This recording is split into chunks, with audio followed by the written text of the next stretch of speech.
Hello friends, अस्सलाम वालेकुम and welcome to reality stories. दोस्तों, 4 जुलाई 1984 को अमेरिका की पुलिस अमेरिका के एक गांव नॉर्थ पोर्ट में मौजूद थी। इनके साथ पुलिस के कुत्ते भी थे। इस गांव में एक जंगल था और पुलिस के कुत्ते इस जंगल के अंदर खड़े भौंक रहे थे। इन कुत्तों को यहाँ से अजीब सी बदबू आ रही थी। पुलिस को यकीन था कि इस जगह कोई तो मसला है। और दोस्तों, फिर पुलिस ने यहाँ जो मंजर देखा उसने इनके होश उड़ा दिए। इस जगह एक लाश मौजूद थी। इस लाश की हालत बहुत बुरी थी। लाश की हड्डियां अलहदा हुई हुई थी। इससे सारा खून निकल चुका था। ये लाश जमीन में धंस चुकी थी। कीड़े इस लाश को काफी हद तक खा चुके थे। इस लाश का चेहरा भी नजर नहीं आ रहा था। दोस्तों, इस लाश के पास से कुछ कपड़े भी मिले थे। पुलिस को सबसे पहले ये पता लगाना था कि ये लाश किसकी है और ये जिसकी भी लाश थी इसके साथ हुआ क्या था। दोस्तों, पुलिस वहां के लोकल लोगों से तफ्तीश करना शुरू हो गई। कई लोगों को इस जंगल में लाया गया। इनको बताया गया कि ये लाश कहां से मिली है, लेकिन किसी को इस लाश के मुतालिक कुछ नहीं पता था। अगर कोई जानता भी होगा तो कोई पुलिस को कुछ नहीं बता रहा था। लेकिन फिर पुलिस को एक कॉल मौसूल हुई। ये कॉल एक लड़की की थी। दोस्तों, इस लड़की ने अपना नाम नहीं बताया, लेकिन इसने ये जरूर बताया कि ये इस लाश के मुतालिक जानती है। पुलिस को पता लगा कि ये लाश एक 17 साल के लड़के की है। इस लड़के का नाम गैरी लॉवर्स था। गैरी एक हाई स्कूल में पढ़ता था, लेकिन ये अपना स्कूल छोड़ चुका था। ये अक्सर अपने घर से भाग जाया करता था। गैरी गलत रास्ते पर निकल पड़ा था। नशा करना, चोरियां करना, यही गैरी की जिंदगी बन गई थी। लेकिन अब अगला सवाल ये था कि गैरी के साथ हुआ क्या था, इसकी मौत कैसे हुई और इसकी लाश इस जंगल में क्यों पड़ी हुई थी। इस कहानी को जानने के लिए हमें एक और लड़के रिकी कासो को जानना होगा। ये लड़का गैरी का दोस्त था। दोस्तों, रिकी इसी गांव यानी नॉर्थ पोर्ट में रहता था। ये एक टीचर का बेटा था। इसकी 3 बहनें भी थीं। एक नॉर्मल सी फैमिली, लेकिन रिकी की अपनी फैमिली से नहीं बनती थी। असल में ये लड़का गलत सोहबत में पड़ चुका था। ये नशे का आदी बन गया था। ये महीने में बस 1-2 दफा ही घर जाता था और बाकी दिन ये सड़कों पर रहकर गुजारता था। कभी ये किसी जंगल में किसी कैंप में सो जाता, कभी किसी गैराज में सो जाता और कभी अपने किसी दोस्त के घर रात रह लेता था।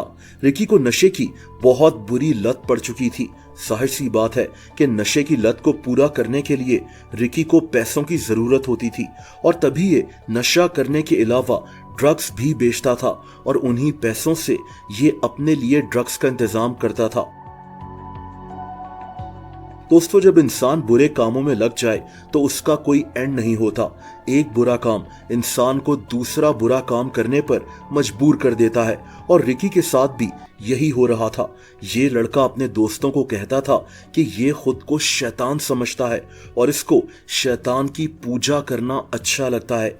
इस लड़के की दिमागी हालत इतनी खराब हो गई थी कि एक दफा ये एक कब्रिस्तान से एक कब्र खोदते हुए पकड़ा गया था।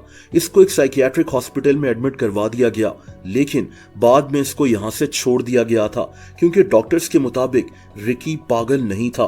दोस्तों, इसके दोस्त जो इसके साथ ड्रग्स वगैरह लेते थे, उन्होंने पुलिस को बताया कि ये लड़का अक्सर पास के जंगल में जाया करता था और वहां जाकर शैतान को खुश करने के लिए चिल्ले काटा करता था।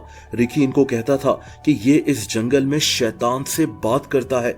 इसका कहना था कि शैतान एक दरख्त से बाहर निकलता है और इसकी और शैतान की घंटों बातचीत होती है।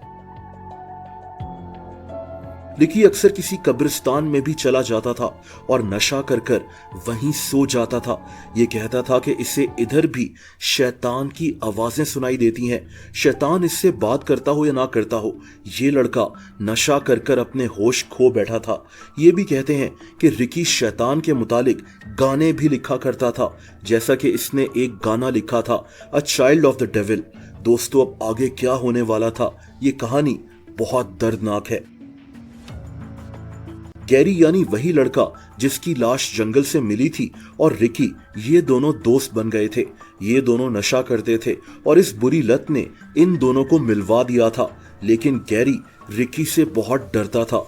असल में एक दफा ये दोनों किसी पार्टी में थे और नशे में धुत थे जब गैरी ने रिकी की जैकेट से ड्रग्स के पैकेट चोरी कर लिए थे। रिकी को बाद में पता चल गया। गैरी ने इसको ये पैकेट वापस कर दिए, लेकिन रिकी तभी से गैरी को मारना पीटना शुरू हो गया था।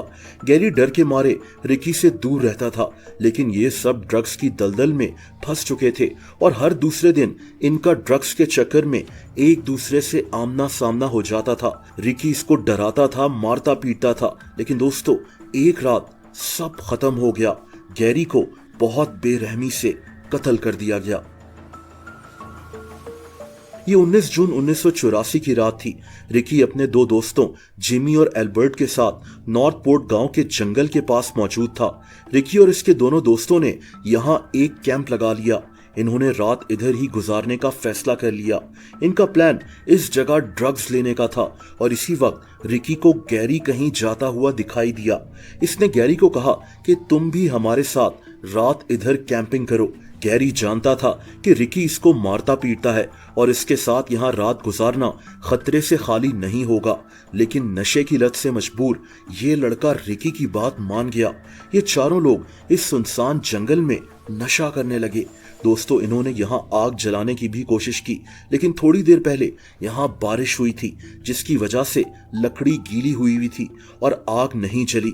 अभी ये सब इधर बैठे ही थे कि अचानक रिकी गैरी से शैतान के मुतालिक बातें करना शुरू हो गया।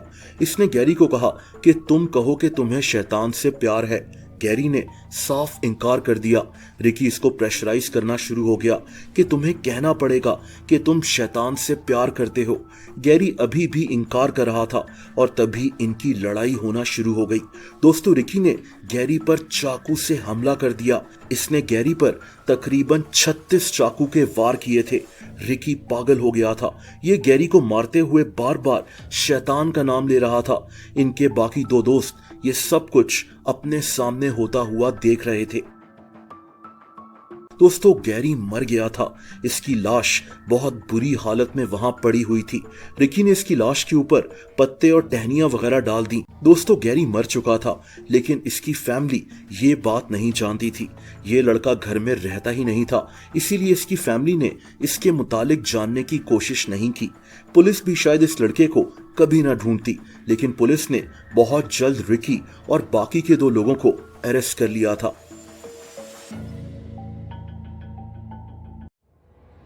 दोस्तों हुआ यह था कि रिकी ने गैरी को कत्ल तो कर दिया था, लेकिन ये अपने दोस्तों से इस कत्ल का जिक्र करना शुरू हो गया। इसने अपने दोस्तों को एक इंतहाई अजीब बात बताई। इसने कहा कि इसने गैरी को शैतान के कहने पर कत्ल किया है। इसने कहा कि शैतान एक कव्वे की शक्ल में वहां आ गया था और शैतान ने बकायदा अप्रूवल दिया कि गैरी को कत्ल कर दिया जाए, क्योंकि गैरी शैतान का हुक्म नहीं मान रहा था, उसका नाम नहीं ले रहा था। रिकी कई दूसरे लड़कों को इस लाश के पास लेकर आना शुरू हो गया। ये इनको गैरी की लाश दिखाता और कहता कि देखो शैतान का हुक्म ना मानने का ये नतीजा होता है। दोस्तों ये लड़का पागल हो गया था। नशे की लत इंसान को हैवान बना सकती है। रिकी भी एक हैवान बन गया था। 4 जुलाई 1984 को पुलिस को खबर मिली कि इस जंगल में कुछ हुआ है, तो पुलिस अपने कुत्तों के साथ यहां पहुंच गई और तब इनको गैरी की लाश इंतहाई बुरी हालत में मिल गई थी। पुलिस ने बहुत जल्द रिकी को अरेस्ट कर लिया। शुरुआत में तो दूसरे लड़के लड़कियां जो रिकी के साथ नशा करते थे पुलिस को रिकी के खिलाफ कुछ नहीं बता रहे थे, लेकिन फिर एक लड़की ने पुलिस को कॉल कर इस वाकये की हकीकत बता दी। रिकी ने शैतान का बहाना बनाकर अपने ही दोस्त गैरी का जंगल के बीच में हौलनाक तरीके से कत्ल कर दिया था। रिकी ने इसका सारा जिम्मा शैतान पर डाल दिया कि इसे शैतान ने गैरी को मारने को कहा था, क्योंकि गैरी शैतान की बात नहीं मानता था। पुलिस ने 2 लड़कों को भी अरेस्ट कर लिया था जो कत्ल के वक्त वहां मौजूद थे। रिकी ने बाद में जेल में अपनी जान ले ली थी। दोस्तों ये अजीब केस उस वक्त काफी मशहूर हो गया था। एक लड़के ने शैतान का बहाना बनाकर अपने दोस्त को कत्ल कर दिया। इस पर कई डॉक्यूमेंट्रीज भी बनी थी, जैसा कि द डेविल वर्शिपर्स, ये एक टीवी प्रोग्राम था। इस वाकये पर बहुत सी फिल्म्स भी बन चुकी हैं, ब्लैक सर्कल बॉयज और रिकी 6 वगैरह। दोस्तों अगर आप मुझे इंस्टाग्राम पर फॉलो करना चाहें तो उसका लिंक नीचे डिस्क्रिप्शन में मौजूद है।